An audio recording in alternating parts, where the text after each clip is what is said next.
ಮಾಡಿಕೊಂಡದ್ದಿಲ್ಲ.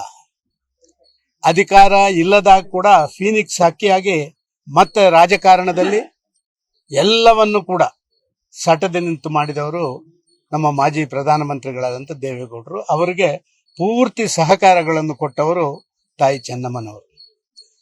ದೇವೇಗೌಡರ ಮಾತಲ್ಲೇ ಹೇಳುವುದನ್ನು ನಾವೆಲ್ಲ ಕೇಳಿದ್ದೀವಿ. ಯಾವುದೋ ಒಂದು ಕಾಲಘಟ್ಟದಲ್ಲಿ ತನ್ನ ದುಡಿಮೆ ಮಾಡುವಂತ ಸಂದರ್ಭಗಳಲ್ಲಿ, ಆರ್ಥಿಕವಾಗಿ ಸಬಲರಲ್ಲದಂತ ದಿನಗಳಲ್ಲಿ ಈ ತಾಯಿ ತನ್ನ ಎಲ್ಲವನ್ನ ತನ್ನ ಪತಿಯವರಿಗೆ ಬೇಕಾಗಿ ಎಲ್ಲವನ್ನ ಕೊಟ್ಟು ಮುಂದೆ ಹೋಗಿ ಅಂತ ಹೇಳಿ ಅವರಿಗೆ ಆಧಾರ ಸ್ತಂಭವಾಗಿ ನಿಂತು ಮತ್ತೆ ಮತ್ತೆ ಮುನ್ನಡೆಸಿದವರು ತಾಯಿ ಚೆನ್ನಮ್ಮನವರು ಅಂತ ಹೇಳುವಂಥದ್ದು ನಾವು ಕೇಳಿದ್ದೀವಿ. ಪ್ರಾಯಶಃ ದೇವೇಗೌಡರು ಮತ್ತು ಚೆನ್ನಮ್ಮನವರು ಇಬ್ಬರು ಕೂಡ ಇನ್ನೂ ಒಂದಷ್ಟು ದಿನ ಬದುಕು ಇರ್ತಿದ್ರೆ ಒಬ್ಬ ರಾಜ್ಯದಿಂದ ಹೋದಂತ ಒಬ್ಬ ವ್ಯಕ್ತಿ ದೇಶದ ಪ್ರಧಾನಮಂತ್ರಿಯಾಗಿ ಅವರ ಮಾತಿಗೆ ಇನ್ನಷ್ಟು ತೂಕಗಳನ್ನು ಕೊಡಲಿಕ್ಕೆ ಆ ತಾಯಿಯ ಬೆಂಬಲದ ಅವಶ್ಯಕತೆ ಇತ್ತು ಅಂತ ನಾನು ಭಾವಿಸ್ತಾ ಇದ್ದೇನೆ.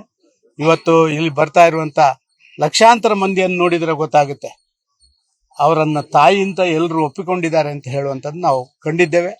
ಅವರ ಆತ್ಮಕ್ಕೆ ಚಿರಶಾಂತಿಯನ್ನು ದೇವರು ಕೊಡ್ಲಿ ಅಂತ ಹೇಳಿ ಮತ್ತೊಮ್ಮೆ ಪ್ರಾರ್ಥನೆ ಮಾಡ್ತಾ ಇದ್ದೇನೆ.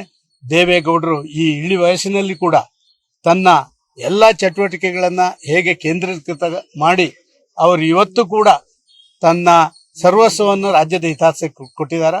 ಅದರಲ್ಲಿ ಯಾವುದೇ ಕೊರತೆ ತಾಯಿಯ ಅಗಲುವಿಕೆಯಿಂದ ಅವರಿಗೆ ಆಗದಿರಲಿ, ಮತ್ತಷ್ಟು ದಿನ ಅವರು ರಾಜ್ಯದ ಹಿತಾಸಕ್ತಿಯನ್ನು ಕಾಪಾಡುವುದರಲ್ಲಿ ಅವರಿಗೂ ಕೂಡ ದೇವರ ಆರೋಗ್ಯ ಕೊಡ್ಲಿ ಅಂತ ಹೇಳಿ ಆ ತಾಯಿ ಚಾಮುಂಡೇಶ್ವರಲ್ಲಿ ಪ್ರಾರ್ಥನೆ ಮಾಡ್ತಾರೆ.